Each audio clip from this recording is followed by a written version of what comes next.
دور موجود کے اندر سب سے بڑا فتنہ اور سب سے بڑی آزمائش جو دور موجود کے لوگوں کے سر پہ آن پڑی ہے وہ عصمت کی دولت کو محفوظ رکھنے کے حوالے سے ہے، نظروں کی پاکیزگی اور دامن کی عفت اور پاکیزگی کے حوالے سے ہے۔ تو جب کوئی شخص عفیف نہیں رہتا، جب کوئی شخص پاک دامن نہیں رہتا، تو پھر یہ وہ غلاظت ہے کہ جو زندگی کی ہر خیر کو چاٹ جاتی ہے اور انسان کی ساری صلاحیتیں زنگ آلود ہو جاتی ہیں۔ یہ دور جس دور سے ہم گزر رہے ہیں یہ سوشل میڈیا کا زمانہ ہے، اور سوشل میڈیا میں جو رتب و یاب موجود ہے اور اس کے بعد غلاظتوں سے لتھڑا ہوا جو وہاں ماحول ہے، اور یہ وہ چیز نوجوان کے ہاتھ میں جب آ گئی، چاہے وہ مرد ہے چاہے وہ عورت ہے، تو پھر وہ بیٹھا بھی تنہائی میں ہے تو اپنے دامن کو وہ کس طرح محفوظ رکھ پائے اور اپنے خیال کی عفت اور پاکیزگی کا کیسا سامان کر پائے۔ ہمیں سورہ یوسف یہ سبق دیتی ہے کہ ساتوں دروازے مقفل ہوں اور کوئی دیکھنے والا موجود نہ ہو، اور حسن قدموں میں بچھنے کے لیے خود بیتاب ہو۔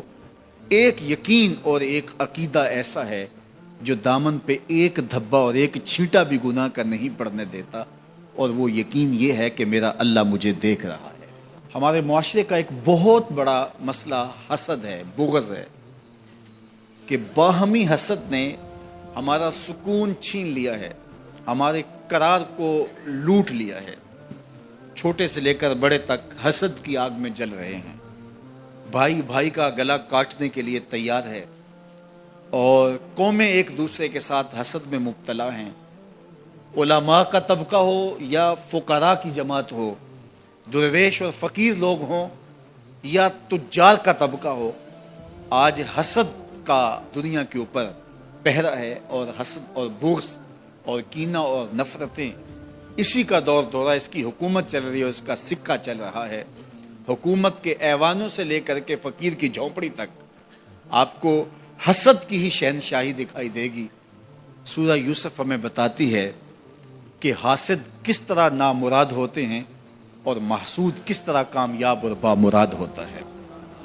جس سے حسد کیا جائے، اور حسد کرنے والے بھی کوئی بیگانے نہ ہوں، حسد کرنے والے اپنے سکے بھائی ہوں، حسد کرنے والے پیغمبر زادے ہوں، لیکن جب وہ حسد کی آگ میں جلتے ہیں تو اپنی ساری صلاحیتوں کو زنگ آلود کر لیتے ہیں، اور جس معصوم سے حسد کیا جاتا ہے وہ 13 سال کا یوسف ایک دن مصر کے تخت پہ جلوہ فرما ہوتا ہے، اور پھر وہ حاسد سامنے سوالی بن کے کھڑے ہوتے ہیں، تو محسود کس طرح ان کے ساتھ رویے اختیار کرتا ہے۔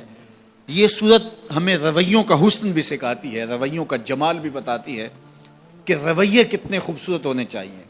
تمہارے ساتھ اگر کسی نے اچھا سلوک نہیں کیا تو جب تم ایسی مسند پہ پہنچتے ہو جہاں تمہیں عزتوں سے نوازا جاتا ہے تو تمہارے رویوں کی خوبصورتی کیا ہونی چاہیے۔ سورہ یوسف میں یہ بھی بتاتی ہے کہ عزتیں اللہ کی عطا ہوتی ہیں، اور جب کوئی بندہ اللہ پر کامل بھروسہ کر کے بیٹھ جائے اور اس کا اللہ پر توکل مضبوط ہو جائے تو اس کو چاہے اندھے کنویں میں بھی کیوں نہ لٹکا دیا جائے، اللہ وہاں سے نکال کے بھی تخت پہ بٹھانے پہ قادر ہے۔ علماء تفسیر نے لکھا ہے جو سورہ یوسف کو سمجھتا ہے، سورہ یوسف کی تلاوت کرتا ہے، حاسد اس کا کچھ نہیں بگاڑ سکتے۔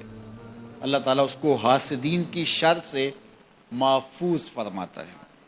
اور ہمارے بزرگوں سے یہ منقول ہے کہ جو سورہ یوسف تلاوت کرے اس کے بیٹوں کے یا بیٹیوں کے رشتے نہ ہو رہے ہوں تو وہ روزانہ کی بنیاد پہ اس مقصد کے لیے اگر سورہ یوسف تلاوت کرتا ہے تو اللہ اس کے لیے صالح اسباب پیدا فرما دیتا ہے، بہترین اچھے اور صالح اور نیک رشتے اللہ تعالیٰ اس کو نصیب فرما دے گا سورہ یوسف کی تلاوت کے ساتھ۔ تو سورہ یوسف ہماری زندگی کے اندر روشنیاں بھرتی ہے۔ اگر فن سے علم سے آتا ہو رزق تو میاں صاحب فرماتے ہیں بے وقوفاں دے نوکر ویکھے دانش مند سے آنے، بے وقوفاں دے نوکر ویکھے دانش مند سیانے، انگوٹھا چھاپ شخص ہوتا ہے اور MBA جو ہے تعلیم کے حامل اس کے منشی بیٹھے ہوئے ہوتے ہیں، تو پھر اگر علم سے کمال آتا ہوتا تو جو ہے وہ فن سے دولت ملتی ہوتی، تو پھر اس انگوٹھا چھاپ کو کیسے ملتی؟ اور یہ جو اتنا تعلیم یافتہ ہے، ماہر معاشیات ہے، یہ تو تنخواہ پہ کام کر رہا ہے اور وہ جو ہے وہ دولت کا اسے حساب ہی نہیں ہے کہ کتنی ہے۔ تو اس لیے اللہ فرماتا ہے کہ یہ مت سمجھو کہ یہ تمہارے فن کا کمال ہے، یہ تمہاری جو ہے وہ محنت کا نتیجہ ہے۔ اللہ فرماتا ہے اولم یعلموا، کیا انہیں نہیں پتا؟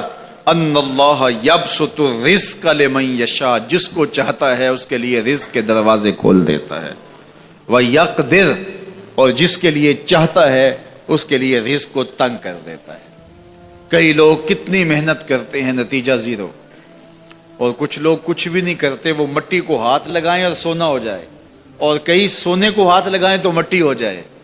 تو پھر کوئی طاقت کار فرما ہے نا جو مٹی کو سونا بنا دیتی ہے اور سونے کو مٹی بنا دیتی ہے۔ اللہ فرماتا ہے اس کو پہچانو، وہ کون ہے؟ وہ تمہارا رب ہے۔ مومن کا توکل اور مومن کا بھروسہ اللہ کی ذات پہ ہونا چاہیے۔ جب ہم اللہ کی ذات پہ اپنا مکمل بھروسہ، جسے توکل کہتے ہیں، قائم کر لیں گے تو میرے اور آپ کے آقا و مولا نے ارشاد فرمایا کہ اگر تم اللہ پر توکل کا جو حق ہے وہ ادا کر دو تو وہ تمہیں ایسے رزق عطا کرے جیسے پرندوں کو عطا کرتا ہے۔ جب گھر سے نکلتے ہیں تو اس وقت وہ خالی پیٹ ہوتے ہیں، اور جب واپس آتے ہیں تو کبھی بھی کوئی جانور بھوکا واپس نہیں آیا، اور سب سے اچھا کھاتے بھی یہ ہیں۔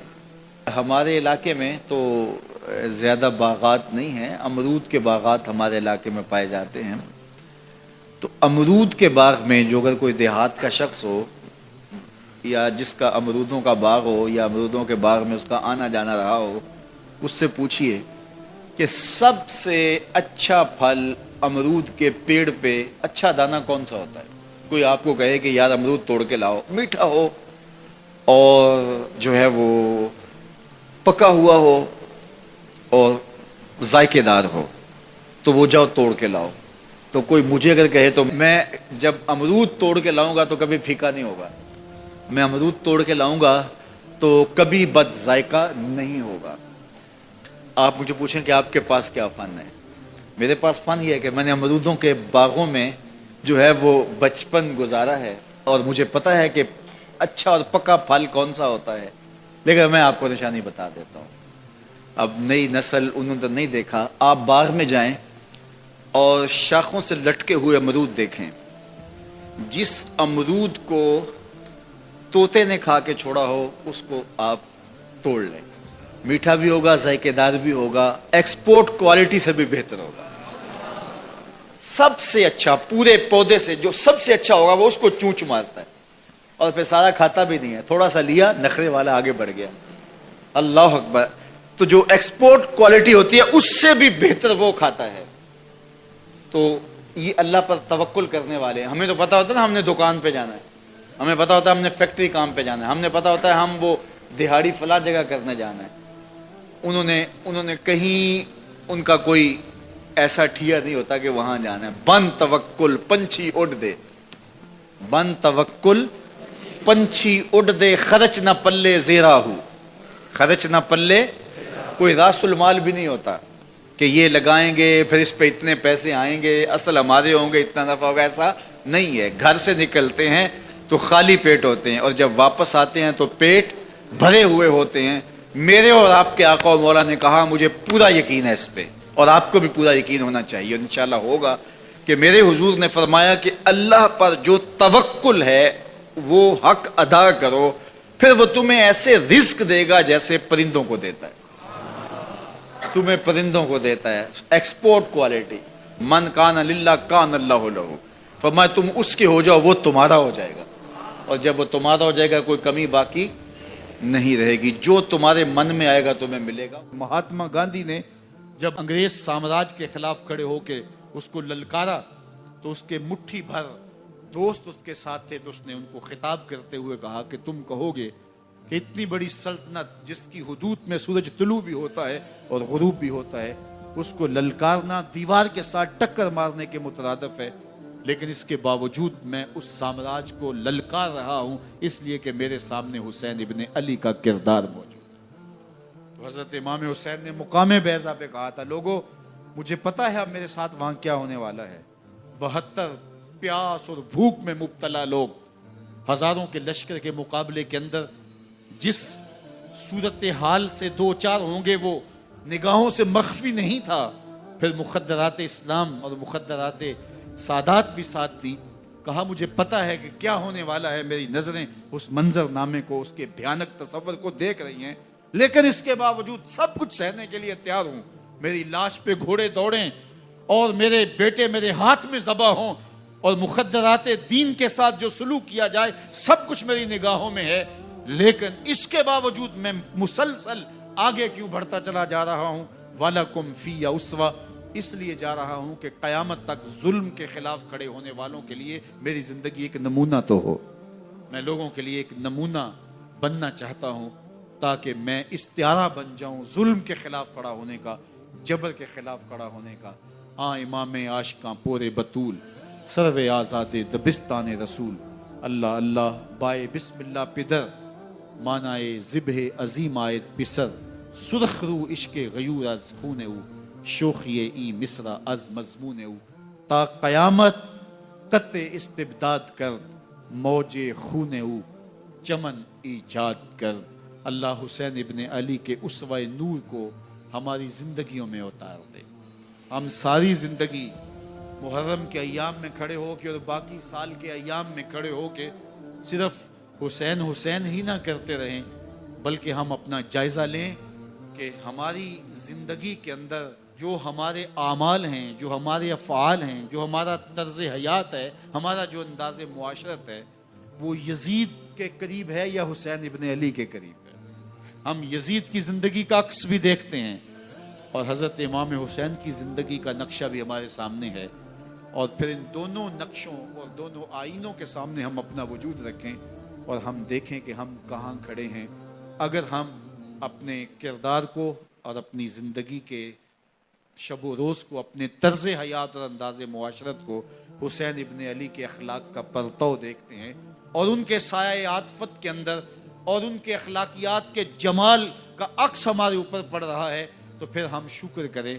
لیکن اگر ہماری ساری کرتوتیں یزید والی ہیں، ہمارا طرز معاشرت یزید والا ہے، تو پھر نام حسین لینا سوائے منافقت کے اور کچھ نہیں ہوگا۔ آئیے میں اور آپ اپنے عمل اور اپنے رویوں پہ غور کریں، اور آج کا دن خاص طور پہ ہمیں اس کی طرف بلاتا ہے۔ اللہ مجھے آپ کو اپنی راہوں کا مسافر رکھے، کی محمد سے وفا تو نے تو ہم تیرے ہیں، یہ جہاں چیز ہے کیا لوح و قلم تیرے ہیں۔ دن کی کہانی نہیں ہے، ماضی قریب میں آپ نے دیکھا کہ جب دشمن پاکستان کی سرحدوں میں ناپاک ارادے کے ساتھ گھس آیا تو ہمارے شاہینوں نے کس طرح ان کو مار گرایا، اور چائے کی چسکیاں تو آپ کو یاد ہوں گی۔ تو یہ پاکستان کا ناقابل تسخیر دفاع ہے۔ اللہ نے اس وطن کو جذبوں سے سرشار نوجوان عطا کیے ہیں۔ صرف ٹریننگ حاصل کر کے خاکی وردی پہننے والے ہی اس ملک کی سرحدوں پہ قربانی کا جذبہ نہیں رکھتے، بلکہ اس قوم کا بچہ بچہ اس وطن پہ کٹ مرنے کے لیے تیار ہے۔ یہ جذبے اور ایثار کی یہ کہانیاں اور قوم کا یہ مزاج دشمن کو ایک آنکھ نہیں بھاتا۔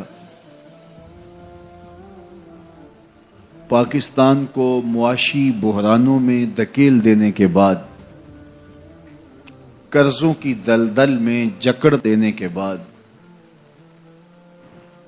دہشت گردوں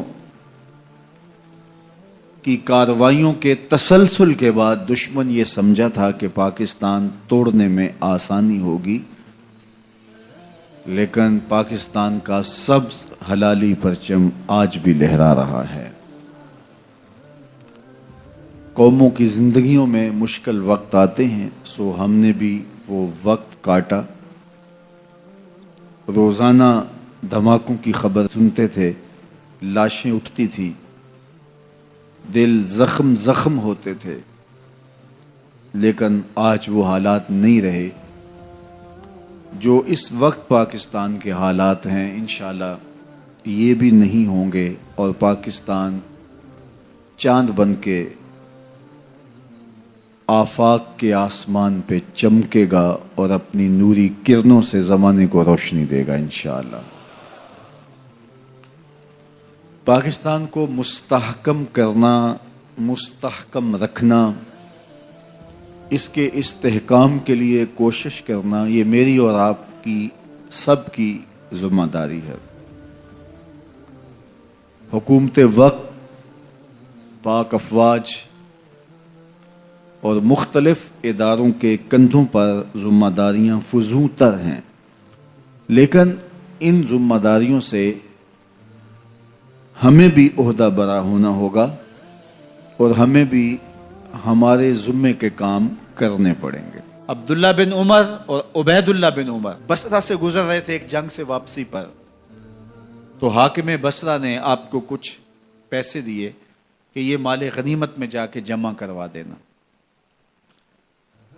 اور پھر خود ہی مشورہ دیا کہ عراق کے اندر فلاں فلاں چیز بہت سستی مل جاتی ہے اور حجاز میں ان چیزوں کی قیمت زیادہ ہے، تو اگر آپ ایسا کر لیں کہ یہ ان پیسوں سے خرید لیں اور جا کے مدینہ المنورہ میں فروخت کر دیں، تو جو زائد پیسے آپ کمائیں گے وہ آپ کے ہوئے، اور یہی اشرفیاں جو میں نے دی ہیں آپ کو، اتنی اشرفیاں بیت المال میں جمع کروا دینا۔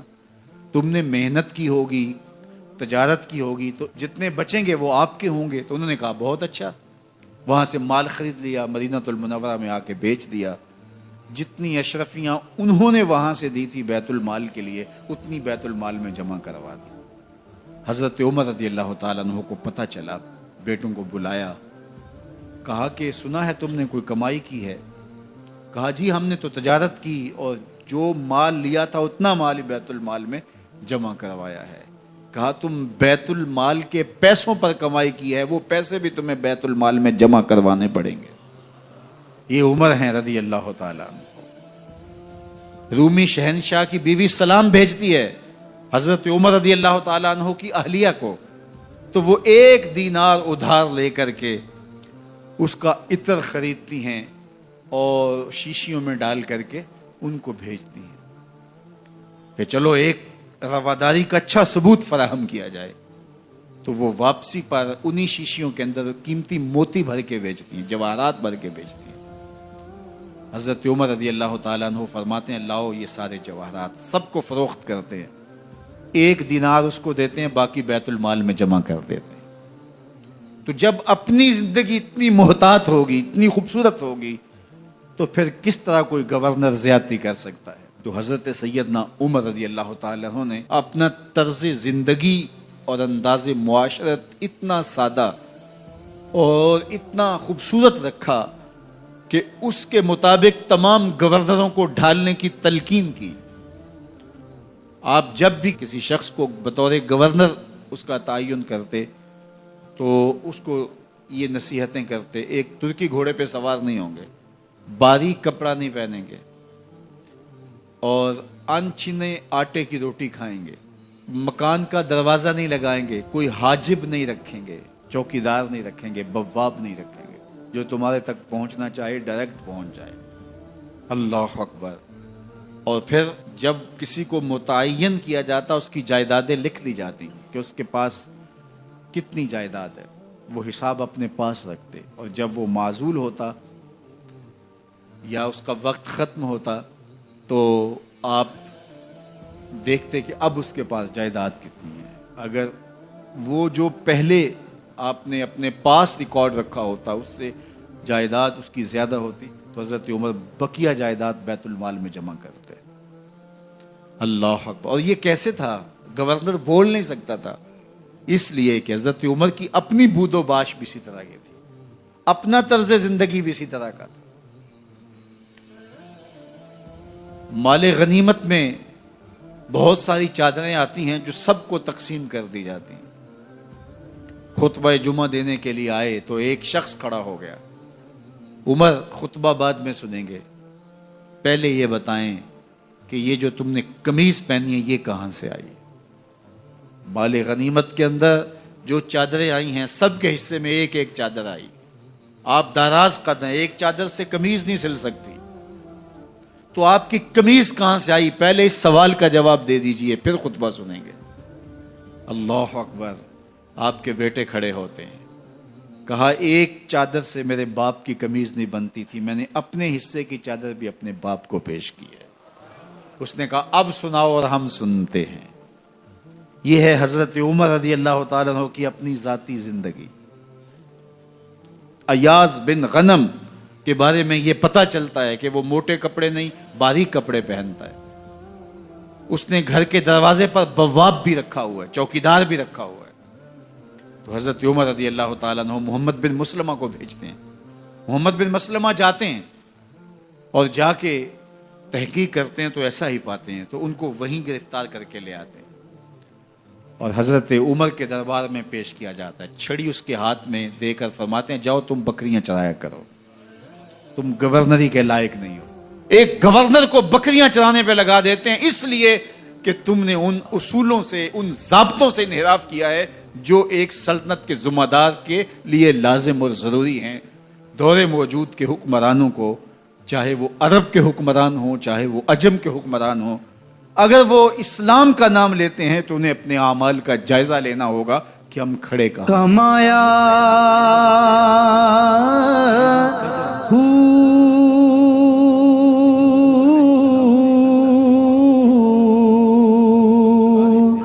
نام بھج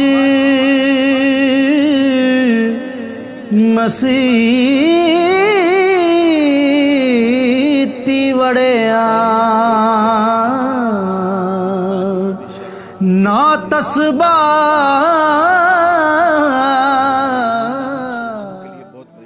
اور بہت بڑے حوصلے کا سبب و ذریعہ بنا. تو میرے حضور نے ہاتھ اٹھا لیے، کہا اے اللہ، ایک شیر دیا ہے امیر حمزہ، ایک شیر اور عطا کر دے. اب تیری مرضی، عمر بن خطاب دے دے یا عمر بن حشام دے دے. حضور دعائیں مانگ رہے اور یہ ہاتھ میں تلوار لیے غیظ و غضب سے بھرے ہوئے گھر سے نکلتے ہیں کہ بانی اسلام کا چراغ ہی بجھا دینا ہے. راستے میں ایک صاحب ملے اور کہا کہ عمر تیور کوئی اچھے نہیں لگتے، خیر تو ہے، کدھر جا رہے ہو؟ کہا چراغ اسلام بجھانے جا رہا ہوں، یہ روز کا مسئلہ ختم ہونے لگا ہے میرے ہاتھوں. مسکرا کے بولے گھر کی خبر تو لو. کہا میرے گھر کو کیا ہوا؟ کہا تمہاری بہن فاطمہ بھی نوکر بن گئی ہے رسول اللہ صلی اللہ علیہ وسلم. غصے سے بھرے ہوئے اپنی بہن کے گھر کا رخ کرتے ہیں، اندر سے قرآن پڑھنے کی آواز آ رہی ہے. غصہ اور بڑھ جاتا ہے، دروازے کو زور زور سے کھٹکھٹاتے ہیں. اہل خانہ سمجھ گئے ماجرا کیا ہے. گرجدار آواز ہے جناب عمر کی، دروازہ کھولو. جلدی سے معلم کو چھپا دیا اور بہن آگے بڑھ کے دروازہ کھولا. کہا تم سابی ہو گئے ہو، دین چھوڑ دیا تم نے، بتوں کی وفا ترک کر دی اور بے تحاشا مارنا شروع کیا. بہن کا سر پھٹ جاتا ہے، خون بہنے لگتا ہے اور یہ مارتے چلے جاتے ہیں. فاطمہ بنت خطاب بولی عمر تم خطاب کے بیٹے ہو، سنو میں بھی خطاب کی بیٹی. جو ظلم جو جبر کرنا ہے کرو، میں محمد عربی کا دامن نہیں چھوڑوں گی. سوچنے پہ مجبور ہو جاتے ہیں وہ کون سی طاقت ہے جس نے بجلیاں بھر دی اس کے اندر. کہا جو تم پڑھ رہے تھے مجھے بھی سنا سکتے ہو؟ کہا تمہیں غسل کرنا ہوگا. عمر اپنے بدن کو دھو رہے ہیں، میرا رب دل دھو رہا ہے. اتنے میں معلم بھی قرآن لے کر آ جاتے ہیں اور قرآن کی تلاوت ہونے لگتی ہے. طٰہٰ ما انزلنا علیک القرآن لتشقیٰ. 14ویں رات کے محبوب چاند، ہم نے قرآن اس لیے نازل تو نہیں کیا تھا کہ تم مشقت میں پڑ جاؤ. بے تاب ہو گئے، کہا عمر کی عمر برباد ہو گئی، مجھے لے چلو حضور کی چوکھٹ پہ. تلوار حمائل کی ہے، بہنوئی ساتھ ہیں، اور حضور کی بارگاہ میں حاضر ہو رہے ہیں. دروازے کے سوراخوں سے دیکھا تو صحابہ تشویش کا اظہار کرنے لگے کہ عمر آ رہا ہے، تلوار حمائل کی ہے، ارادے اچھے نہیں لگتے. جناب امیر حمزہ نے کہا دروازہ کھول دو، اچھی نیت سے آیا تو استقبال کریں گے، نیت اچھی نہیں ہے تو اس کی تلوار سے اس کی گردن کاٹ دیں گے. حضور کے سامنے جا کے بیٹھ گئے، گلے میں کپڑا ڈالا تو حضور نے پکڑ کے کہا عمر ابھی وقت نہیں آیا کہ تم اسلام لے آؤ. یہی وقت تھا عمر کے اسلام لانے کا. لبوں پہ کلمہ جاری ہو گیا. اللہ اکبر کی صدا اس زور سے گونجی کہ مکے کی گلیاں گونجنے لگی. اسلام لانے کے بعد حضور سے پوچھتے ہیں حضور کیا ہم حق پر نہیں ہیں؟ فرمایا ہم حق پر ہیں. اللہ کا دین سچا نہیں ہے؟ کہا اللہ کا دین سچا ہے. آپ اللہ کے سچے نبی نہیں ہیں؟ فرمایا میں اللہ کا سچا نبی ہوں. تو کہا پھر ہم چھپ کے عبادت کیوں کریں؟ اب مسلمانوں کی دو صفیں بنتی ہیں، ایک صف کی قیادت امیر حمزہ کرتے ہیں، دوسری صف کے آگے آگے عمر بن خطاب چلتے ہیں اور حضور درمیان میں ہیں، اور یہ ملکوتی قافلہ صحن حرم میں آ کے اعلانیہ عبادت کرتا ہے. حضرت عبداللہ ابن مسعود رضی اللہ تعالیٰ عنہ فرماتے ہیں عمر کا اسلام لانا اسلام کے لیے عزت کا سبب بنا، اسلام کے وقار کی علامت بن گیا. ایک ایک کے دروازے پہ جا کے دروازہ کھٹکھٹا کے کہتے ہیں، وہ تو اور خبر سننے کے لیے بے چین تھے کہ یہ بانی اسلام کی زندگی کا چراغ بجھانے گیا تھا، کوئی خبر لایا ہوگا. وہ کہتے ہیں آؤ عمر کدھر آئے ہو؟ کہا تمہیں بتانے آیا ہوں، کمزوروں سے پنجہ آزمائی کرتے رہے ہو، آؤ میرے سے بات کرو، میں محمد عربی کا نوکر بن گیا ہوں. اللہ اکبر. میرے حضور نے فرمایا جب اچھے لوگوں کا ذکر کرو تو میرے عمر کا ذکر بھی کیا کرو. میرے عمر کی زبان پر حق بولتا ہے، سچ بولتا ہے. ان الشیطان یفر من ظل عمر، عمر کے سائے کو دیکھ کے شیطان بھاگتا ہے. اللہ اکبر. اسلام لائے تو زندگی کی ایک ایک سانس اسلام کے لیے وقف کر دی. حضور کا پہرا دیا، حضور کی ناموس کا پہرا دیا، حضور کی شریعت کا پہرا دیا. اسلامی فتوحات پھیلیں تو پھیلتی ہی چلی گئیں. کبھی مصر فتح ہو رہا ہے، کبھی ایران فتح ہو رہا ہے، آرمینیا تک مسلمانوں کی افواج پہنچتی ہیں. 22 لاکھ مربع میل پر حضرت عمر رضی اللہ تعالیٰ عنہ کی سلطنت پھیل جاتی ہے. عدل و انصاف کا دورہ ہوتا ہے. زمانے نے دیکھا کہ غیر مسلم بھی عدالت میں کھڑا ہے تو اسے خوف نہیں ہوتا تھا کہ میرے سے ناانصافی ہوگی، اس لیے کہ حکومت عمر کی چل رہی ہے. وہ بھی مطمئن ہوتا تھا کہ میرے ساتھ انصاف ہوگا.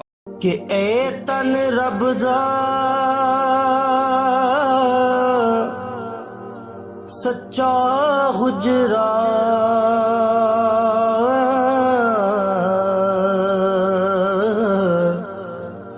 تے کھڑیا باغ